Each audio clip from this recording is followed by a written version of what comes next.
Collégiens, lycéens de ZEP, de quartier populaire, il faut absolument que vous compreniez que vous n'avez pas accès à l'information de la même manière que vos camarades qui sont scolarisés dans des établissements plus privilégiés. Merci pour la passe D parce que en plus d'en parler, on va donner des solutions, donc sauvegarde cette vidéo et abonne-toi à mon compte. Dites-vous, c'est qu'en Master 2 que j'ai réalisé que j'avais un retard d'information de malade quand j'étais au collège et au lycée. Ou si vous êtes au collège, lycée ou dans le supérieur, appliquez ces conseils dès aujourd'hui. Première chose, faites des formations gratuites dans des établissements de renommée. Ça, je le mets tout le temps en avant sur mes réseaux, mais moi j'ai dépensé une somme d'argent astronomique pour aller à Harvard et ajouter ma petite ligne Harvard sur mon CV, alors que tout le monde peut ajouter Harvard sur son CV et pour 0 €. Savoir que les grandes écoles et notamment aux États-Unis proposent des formations gratuites sur leur site web que vous pouvez suivre. Ça dure en général 6 semaines. Donc ça vous permet de valider une formation de ces grands établissements de renommée internationale et d'ajouter ces établissements sur votre CV et renforcer votre CV, surtout si vous venez d'un établissement ZEP ou que vous faites partie d'une minorité. Ayez un mentor ou un professeur particulier. Je sais que beaucoup de personnes vont me dire oui, mais les cours particuliers ça coûte cher, etc. Mais beaucoup d'associations proposent des cours particuliers qui sont soit gratuits, soit très peu chers. Donc vraiment, trouvez à proximité de chez vous ou même en ligne, ça se fait de plus en plus en ligne, trouvez un professeur ou un mentor qui vous accompagne gratuitement et pour vous permettre de vous aiguiller, de vous aider dans votre parcours académique ou même professionnel. Troisième chose, et ça j'en parle tout le temps sur mes plateformes, développez votre réseau et votre réputation. Aujourd'hui, j'accepte pas qu'une personne dise j'ai pas LinkedIn. Non.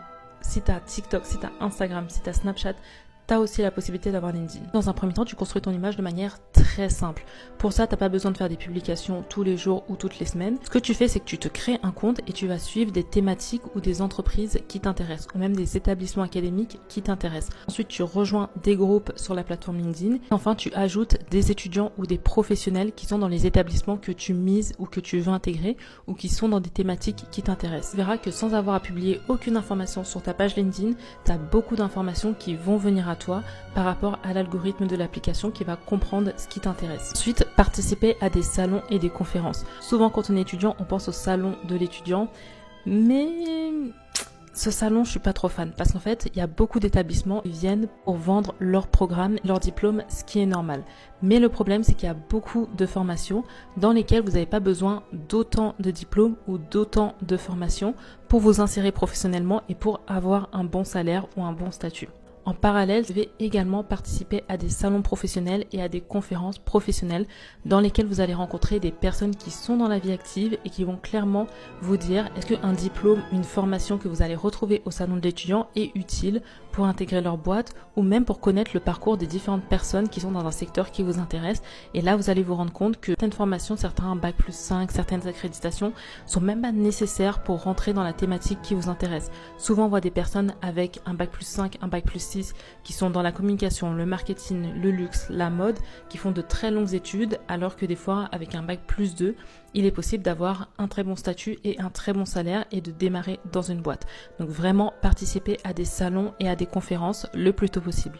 Et pour les personnes qui sont dans des secteurs où il y a très peu de salons ou très peu de conférences, il y a de plus en plus de choses qui se font en ligne. Donc vous n'avez même pas besoin de vous déplacer dans une grande ville ou dans la capitale. En ligne, vous avez toutes les informations qui sont accessibles. Et c'est pour ça notamment que vous avez besoin de LinkedIn pour avoir toutes les informations qui viennent à vous. Ensuite, n'attendez pas d'être concerné par quelque chose pour vous renseigner dessus. Je vais vous prendre un exemple, mais moi, dès ma 2e année de licence, j'ai commencé à participer à des conférences où on parlait de master, de doctorat, etc. Même si à cette époque, c'était très loin de moi, mais pendant ces conférence, j'ai appris beaucoup de mots que je connaissais pas. Par exemple, des mots comme TOEIC, mon master, e-candidat, les différentes astuces et les différentes passerelles entre mon master et e-candidat. Tout ça, j'ai appris ça en 2e année de licence parce que j'ai participé à des événements, des conférences qui m'ont permis d'en apprendre très tôt sur ce que j'avais besoin pour la suite de mon parcours. Et aussi, en faisant ça, vous préparez votre CV et votre candidature pour les années futures. Par exemple, souvent pour les masters, on demande d'avoir réalisé 1 ou 2 stages en entreprise. Quand vous apprenez cette information en 3e année de licence, c'est déjà trop tard. Alors que si vous participez à des conférences où très tôt vous apprenez que vous avez besoin de faire un stage au minimum de 2 mois, là vous pouvez anticiper et réaliser, trouver un stage. Ensuite, si vous êtes sur les réseaux sociaux, suivez des comptes professionnels ou des universités ou même des écoles, classes préparatoires, etc.